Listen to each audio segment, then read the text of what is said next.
Салам достор, биздин каналга жазылыңыздар. Башкалар көрсөтпөгөндү биз көрсөтөбүз. Космобек Сарич. Мен bir маалыматты алгамда бизде канча главврачтар, заведующий больница 15 жылдан ашык иштеп атканын мен саны алдым да.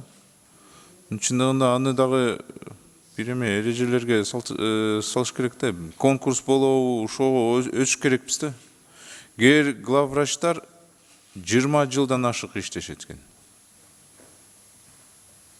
Уволить вы их не можете. МГК кодекс негизинде болбойт экен, ушундай пробел болуп калды да бизде. Ошону качан биз оңдойбуз? Конкурс кылбайлыбы? Конкурсу кылып, ачык конкурс. Өткөндөн кийин контрактты түзүп, мисалы 5 жыл болобу, 7 жыл болобу, ошону прям бекитип, бирок показательди көрсөтөлү да. Мисалы жакшы иштесе, мейли продление контракта можно допустить. Ну, 20 лет же не может же работать же человек. Если бы хорошо работал бы человек. Есть же примеры яркие. Вы тем более в письме обещали, что внесете изменения. Когда будут эти изменения? Бул маселе боюнча мен келгенден бери иштеп, бүгүнкү күндө көпчүлүк ушу көп жыл иштеген главврачтар региондогулардын баары кетип, азыр жаштарга алмаштырдык. Азыр мына улуттук, республикалык деңгээлдеги больницаларында главврачтар менен сүйлөшүп, кээ бирөө баягы убеждение менен кетип атышат.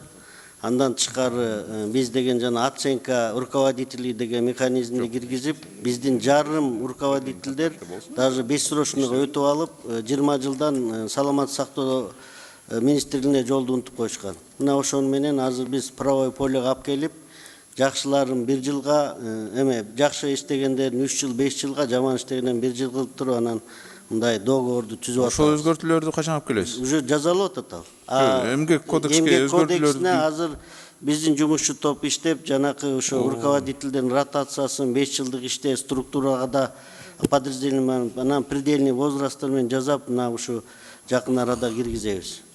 Ал жаза. Бирок аны күтпөй эле. Просто мисал катары мына национальный госпиталь, улуттук госпитальда глазное отделение бар.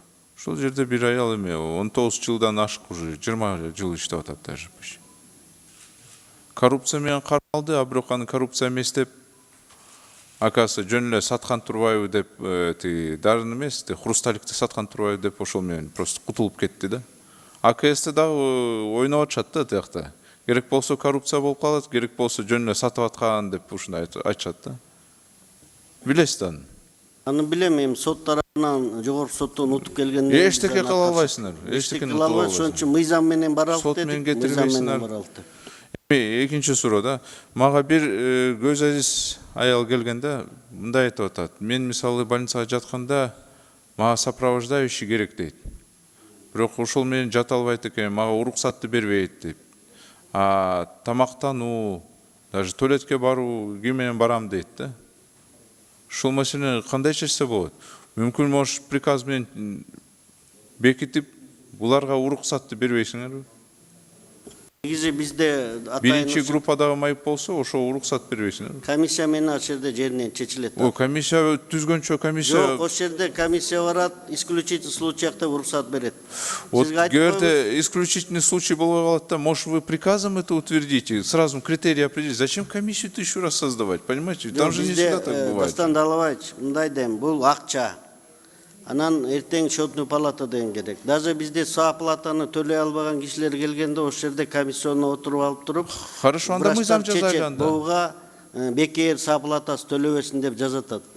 Жок, анда мыйзам жазайлы анда. Жок, мыйзам кереги жок. Ал механизм чечилген, просто ошол жерден кайрылып, эгер ошону жазабасаң да мага кайрылсын. Ал мисалы ар бир жаран сизге келип, бул туура эмес го өзү. Эгер андай болсо биз жазайбыз, указание жазап коелук. Сиз конкретно берсеңиз, ошонун эмесине мен чечелик. Ал механизм бар негизи больницалар. Жок, ар бир ато жаран азыр сизге келе берсе, уруксатты алганча канча убакыт кетет туурабы? Жок, уруксат эмес. Система бар, просто кээ бирөө ошону билбей, анан сизге жазып атпайбы. Ошол жерден заведующий же главврачка кайрылса, ал маселе жеринен чечилмек да. Анан үчүнчү маселе эң акыркы майда, просто ыңгайсыз нерсе болуп атат да. Кээ бир больницада бахиланы сатат, кээ бир больницада бахиланы сатпайт. Бул кимдин вообще бизнеси да? Же ошону жокко чыгарыш керек бүт жерде, же бүт жерде ошол болуш керек. Тарсан Далбаевич, баягы сиз өткөн жылы айтып, мен приказ менен анын баарын токтотком. Колдон сатууну. Анан жанакыдай автомат менен койгон эмелери бар экен, баягы сроктору мененчи 1 жылга. Аны эле эртең кет деп эйтти экенсиң. Баягы мыйзамды сыйлашыбыз керек да. Да, турат. Ал негизи мен баардыгы айтылган. Ошондой сатканды токтотулду. Баягы колдон медсестра саткандарды токтотту, анан жана автомат койгондор бар экен, жана шариктердичи. Аны да контролдолоп, негизи мен аны токтотконго приказда чыккан, биздин аудиторлор текшерген, главврачтар да ошого мындай административдик жаза да алышкан да. Аны да контролдоп, мен сизге айтам. Хорошо, рахмат. Урматтуу коллегалар, урматтуу чакырылган өкмөт мүчөлөрү, албетте биринчиден бул эң көйгөйлүү тармактардын бири. Себеби сыркоологон адамдардын баары кайрылат. Ал адамдардын арасында ар кандай оорулар бар, алардын жеңили бар, оорурагы бар, алардын мүмкүнчүлүгү бар, же жок, кары картаң деген бар, жаштары бар. Кандай адам болбосун бүгүн медицинага кайрылабыз. Ошон үчүн медицина министрлигинде саясат болуш керек биринчи орунда. Сиз чарба ишке аралашып алдыңар да, тендерлердин баарын өткөзүп, мунун барысына кереги жок. Реформа болгондон кийин ушундай бир мындай капитальный реформа болуш керек да. Ушул чарба иштерден алышыңар керек. Силер ушу медицинадагы болгон проблемаларды саясат жүргүзүшүңөр керек. Бул жерде ошол образованиясы биринчи, повышение квалификации, подбор, расстановка кадров, заработная плата, анализ, профилактика. Мисал үчүн профилактиканы силер, мисал үчүн бир эле Минздрав эмес, силер жалпы өкмөттүн алкагында жасашыңар керек. Мисал үчүн могу пенитенциарный системадан чыккан адамдар, жанагындай кургак учук менен ооругандар, анын ар кандай формалары бар. Ошолор тияктан колониядан чыккандан кийин каралбай калып атат да бүгүн. Алардын баары аралап жүрөт арабызда. Тамак аш ичкен жерде, коомдук транспортто. Муну менен кандай биз жардам беришибиз керек? Ал адамдарды, алар биздин жарандар, конституциялык укугу бар адамдар, аларга биз толугу менен мамлекеттен что положено биз беришибиз керек, коргошубуз керек. Мына ушул маселелер калып атат да, биз күнүмдүк жана бир тендер менен кармашабыз. Ал тендер иш козголот, анан эмне менен бүтөт, бүт көңүлүбүздүн баары ошол жерде. А жалпы принципиалдуу өзүңөргө тиешелүү багыттар калып атат да. Мына ушул багытта иштешиңер керек. Могу частно-государственное партнерство деген мыйзам такыр иштебей атат. Алтынай Сейитбековна. Касается всей сферы, экономикага дагы, өнөр жайбы, айыл чарбабы, кайсы жак болбосун закон иштебей атат бүгүн. Ошо государственный частный партнерствонун негизинде бир иштеп кеткен жакшы министрлик жок. Мына Минздравдын мүмкүнчүлүгү бар. Бүгүнкү күндө ким гана келбей атат. Ошол жерге бизнес кылайын дегендер бар. Шарт түзүп бергиле да. Эгерде Минздрав өздүн өкмөттүн алыбыз келбесе, состав ошол эмеге подключаться этиш керек да. Мүмкүнчүлүгү бар. Мына шаардын ичинде эле канча больницалар бар. Могу инфекционный больницанын кебетесин көргүлө. Ушу мамлекетибиздин борбордук, ушу жерде эң мындай катуу ооруган оорулардын баарын иштете турган больницанын кебетесин көргүлө. Ошол жерге эле бүгүн куруп беребиз дегендер бар. Бирок бергиле жердин бир бурчуна өзүнө курсун, бир бурчуна мамлекет куруп берсин. Эмчи кармап отурасыздар? Убакыт өтүп атат да. Фондтор менен иштебей атасыңар. Көп диагностика аппаратура алыш керек. Мына бүгүнкү күндө профилактика маселеде бул комплекстүү маселе да. Бул жерде ушул оборудование алыш керек. Мына элементарный Жалал-Абадта фиброскан жок болсо, как это так? 400-500 миң киши жашаган региондо фиброскан жок. Элементарный жанагындай лабораториялар жок. Гепатиттин формалары да көбөйдү. Алар менен профилактика жок. Алдын ала иштер жүргөн жок, санитарный иштер жүргөн жок. Мисалы үчүн, могу экотехинспекция түзүлгөндөн кийин силердин жанагы санслужбаңарда кандай болуп калды? Кимге баш ийет азыр? Барбы, жокпу? Тамак ашты көчөдө баскан турган жерде сатып атат. Ал инфекциясы, канча зыян келип атат жалпы элге. Ошого порядок болуш керек да. Мына ушул жерде Минздравдын толук мындайча айтканда функциясы. Лекарственное обеспечение боюнча. Мына бүгүнкү күндө Минздравдын саясаты соизмеримый болуш керек да. Элдин доходу менен ошол медицинское обслуживание и лекарственное обеспечение соизмеримый болуш керек. Алган пенсияларына лайык болуш керек. Пенсия мисалы үчүн 5000-6000 сом боло турган болсо, бир дарынын баасы 1000 сомго жакын. А кээ бир мындай керектүү жакшы дарылар болсо, импорттан 3000-4000 сомдон. Пенсионер кандай дарыланат? Ошолорго мындай саясатта болуш керек да. Социальный поддержка да болуш керек. Мына биздин фракциянын, биздин депутаттардын көтөргөн маселесин баары ушуну тегерегенде болду бүгүн. Түшүнөм, бизнесмендерде каражат бар, алар любой жерден барып диагностика өтөт, лечение алат. Но биздин калың катмар бар да. Биздин 600 миңге жакын азыр пенсионерибиз бар, 650 миң. Алган пенсиясы бүгүн басымдуу көпчүлүгү минимальный корзинага жетпейт, потребительский. Анан дарыларды өзүңүздөр деле барып жүрөсүздөр аптекада, бааларды көрсөңөр. Бул жерде мамлекеттин кызыкчылыгы биринчи орунда болуш керек. Бүт рычагдын баары силерде. Лицензия бересеңер болот. Жанагындай планканы койсоңор болот. Тендерге мисалы үчүн момундай баадан үйдө койбош керек деп. Ал үчүн мониторинг этишиңер керек. Ал үчүн бааларын билишиңер керек. Анан эгерде өзүңөр ошо аралашып алсаңар, анда билбейм мен.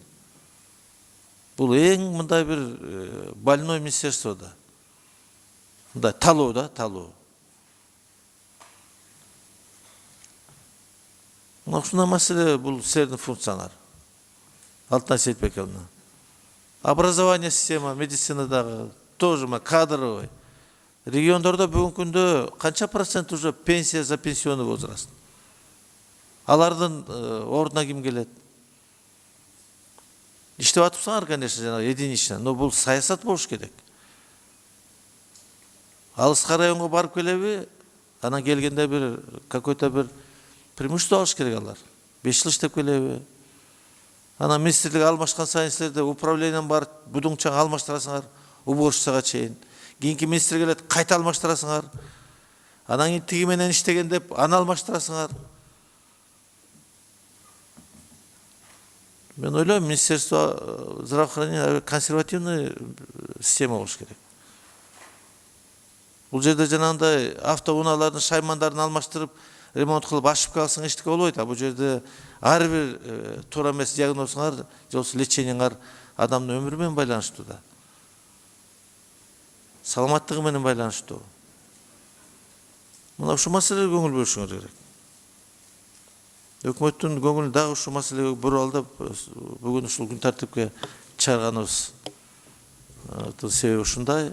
Урматтуу Алтынай Сейитбековна. Депутаттардын берген суроолорун жанагындай бүгүнкү күндө көйгөйлүү маселелерге көңүл бөлүп, анан ушулдан бир жыйынтык чыгарсаңар. Жыйынтык чыгарып, кичине мындай, конечно, 25 жылдан бери эмне деген гана эксперимент жүргөн жок. Манас таалими, Манас 1, Манас 2 деп отуруп, бүт илгертен калган системаны баарын талкаладык. Замен ничего не дали. И еще коряво это мы делаем все, и анан кийин результат ушундай болуп атат. Эл өзүнчө, министрлик өзүнчө, өкмөт өзүнчө болуп калды да. Ушу байланышты, ушул жергиликтүү аткаруу бийлиги менен да иштешиңер керек да.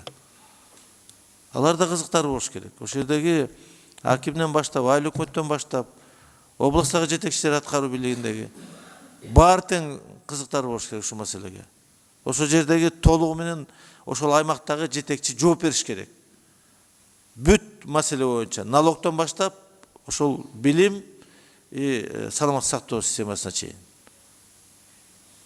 Ошолор менен иштеш керек. Алар да тең силер менен тең жоопкерчилик болуш керек. Ошонун баарын өкмөт талап кылыш керек. Контроль кылыш керек. Ошондо мында общий иш болот. Мектептен баштап физзарядка жазагыла десе, денеңерге сактап, анан социальный роликтерди чыгарсаңар. курить вредно, пить вредно, передать вредно, жирный есть вредно деп, спорт менен кайсы түрлөрү жок да бир социальный ролик жок азыр. Көрсөңөр бүт партиянын кандай рекламалар жүргүзүп атат. А почему мы не можем, өкмөт? Государственное телевидение бар, государственное радио бар.